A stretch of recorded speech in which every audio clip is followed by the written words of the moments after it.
नमस्कार दोस्तों, स्टार्ट करते हैं अपनी एक नई वीडियो के साथ, जिसमें आज हम डिस्कस करेंगे जो मिलिट्री वेपन्स हैं जो कि न्यूज़ में रहे हैं और जो इनडायरेक्टली और डायरेक्टली रिलेटेड है किसी ना किसी थ्रू इंडिया के। तो आज ये एमसीक्यूज़ जो काफ़ी इम्पोर्टेंट हैं ये आज हम डिस्कस करेंगे।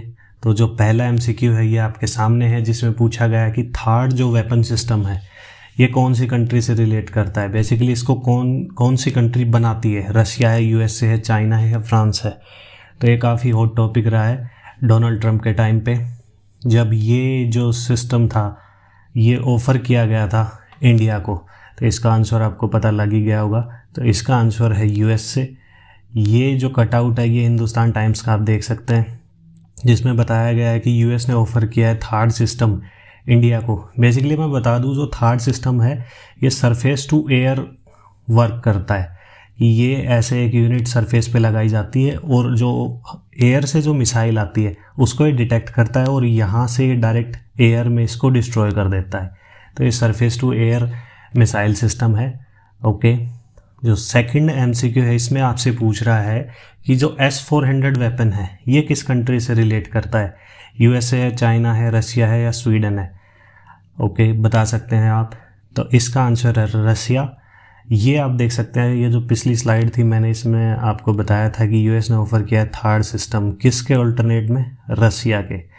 तो इंडिया ने ये परचेज़ किया नहीं है, तो इसको लेके इंडिया ने अभी जो 2 यूनिट परचेज़ की हैं बेसिकली अभी तक आई नहीं है, वो S-400 रशिया की परचेज़ की है। ये भी सेम ही सिस्टम है, जो 400 जो है इसमें ये इसकी रेंज बताता है surface to air. Same system है जिसमें ये सरफेस टू एयर वर्क करता है। ओके, ये कटआउट देख सकते हैं आप फाइनेंशियल एक्सप्रेस का, जिसमें ये जो डिफेंस सिस्टम है जो कि हम रशिया से परचेज कर रहे हैं। जो थर्ड एमसीक्यू है इसमें आपसे पूछ रहा है P8I ये क्या है। तो P का मतलब है पोसाइडन, आपको हिंट में प्रोवाइड कर देता हूँ जिसमें आप बता सकते हैं। तो इसका जो एमसीक्यू है वो आप देख सकते हैं कौन सा है, एयरक्राफ्ट कैरियर है, पेट्रोल एयरक्राफ्ट है, टैंक है या इनमें से कोई नहीं है। तो इसका आंसर है, आपको मैं बता दूँ, ये है B, पेट्रोल एयरक्राफ्ट है। तो ये आप कटआउट देख सकते हैं जिसमें इंडिया ने 6 और नए खरीदने के लिए बोला है, जो पोसाइडन। ये वैसे जो ये P8I जो ये पोसाइडन पेट्रोल एयरक्राफ्ट है ये यूएस से बनाता है, ये भी आप ध्यान में रख सकते हैं।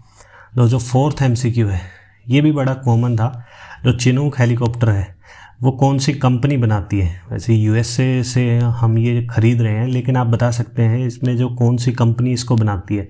लॉकहीड मार्टिन है, बोइंग है, साब है या ये तीनों ही मिलके इसको बनाती हैं। तो इसका आंसर मैं बता दूं आपको, इसका आंसर है बोइंग। साब वैसे यहाँ की नहीं है, ये स्वीडन की कंपनी है। लॉकहीड मार्टिन भी यूएसए की है, लेकिन बोइंग बनाता है चिनूक को। ये आप बोइंग का एक कटआउट देख सकते हैं जिसमें बताया गया है कि जो चिनूक जो हेलीकॉप्टर है ये मल्टी रोल हेलीकॉप्टर है, जिसमें जो हैवी लिफ्ट के लिए ये काम में आता है।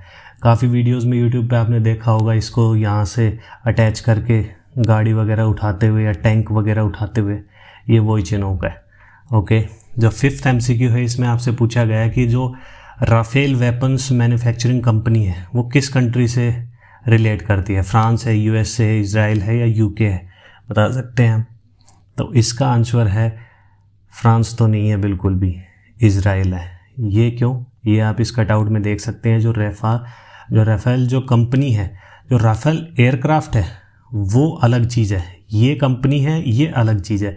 तो ये राफेल जो कंपनी की जो मेन साइट है उसका कटआउट है, जिसमें बताया गया कि राफेल जो 3 कंपनियां हैं उनमें से एक बड़ी कंपनी है जो कि इजराइल के लिए जो वेपन बनाती है, ये वो कंपनी है। तो आप इसको ध्यान रख सकते हैं। अब जो ये 6th एमसीक्यू है इसमें भी वही पूछ रहा है कि जो राफेल एयरक्राफ्ट है जो कि इंडिया ने अभी परचेज़ किए हैं वो कौन सी कंट्री से किए हैं, फ्रांस से, इजराइल से, स्वीडन से, रशिया से। तो इसका आंसर मैं बता दूं, इसका आंसर है आपके सामने फ्रांस, जो कि ये पुराना कटआउट है मई 2020 का, जिसमें पहला जो राफेल आया था जो कि अंबाला में लैंड किया था आपके यहाँ पे। ओके, तो राफेल के बारे में मैं कुछ आपको बता दूं। जो इसकी स्पेसिफिकेशन है, ये 4.5 जनरेशन एयरक्राफ्ट है, ट्विन इंजन और ट्विन कॉकपिट सीट आती हैं इसमें। और इसको जो सबसे लीथल बनाते हैं वो है, एक है स्काल्प करके जो मिसाइल सिस्टम है इसमें, जिसकी रेंज है 300 किलोमीटर है।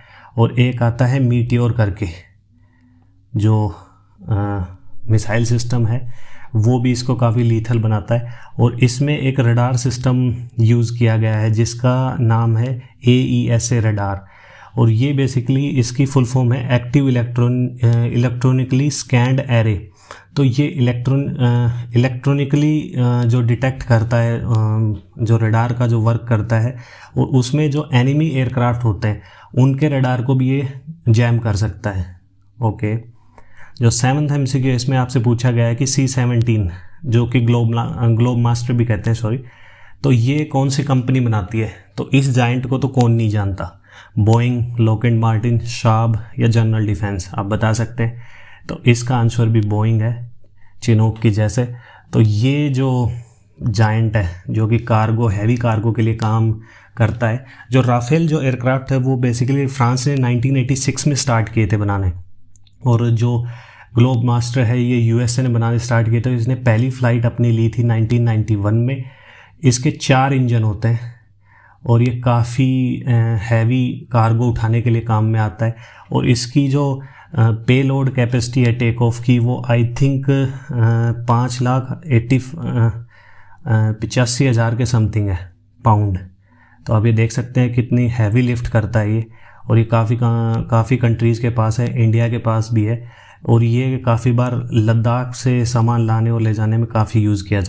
जो 8th MCQ है इसमें आपसे पूछ रहा है कि जो आयरन डोम है वो किस कंट्री से रिलेट करता है, USA से है, कनाडा से, इजराइल से है या चाइना से। ये काफ़ी रिसेंट में न्यूज़ में है, तो आप बता सकते हैं इसका आंसर। तो इसका आंसर मैं आपको बता दूं, इसका आंसर है इजराइल। क्योंकि अभी जो इजराइल और गाज़ा स्ट्रिप के जो मिलिटेंट है उनके बीच में काफ़ी वायलेंस हो रहा है, तो वो उस साइड से मिसाइल जो छोड़ रहे हैं, और इस साइड से इनका जो आयरन डोम सिस्टम है वो सरफेस टू एयर जो स्ट्राइक, ये जो एयर में इजराइल को डिफेंड कर रहा है। तो ये आप देख सकते हैं, ऐसा सीन काफ़ी अभी रिसेंट में आपने न्यूज़ में देखा होगा। और ये जो मैं आपको बता दूँ ये डिस्प्यूट कैसे चल रहा है कि जो पहले जो ये जो लैंड थी 1946 में, ये पैलेस्टीन हुआ करता था। और ये जो वाइट कलर का है ये सिर्फ इजराइल था, जहाँ पे ज्यूस कम्युनिटी ज़्यादा रहती थी। और धीरे धीरे जब ज्यूस कम्युनिटी ने अपना एरिया एक्सपेंड किया, तब 1948 में पहला वॉर होता है जो कि अरब इजराइल वॉर होता है। और उसके बाद 1967 में मेन जो अरब इजराइल वॉर होता है, जिसको 6 डे वॉर भी बोलते हैं, उसमें इजराइल ने काफ़ी एरिया कब्जा लिया।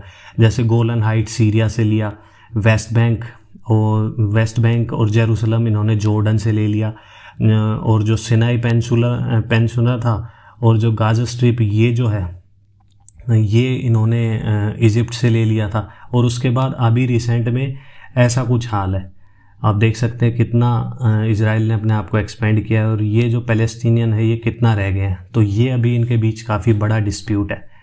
और ये इंडिया के रिस्पेक्टिव में आप देख सकते हैं इजराइल कहाँ पड़ेगा, ये इंडिया है और यहाँ पे। ओके, जो 9th MCQ इसमें आपसे पूछा गया है, सॉरी ये वैसे IF नहीं है, ये है JF।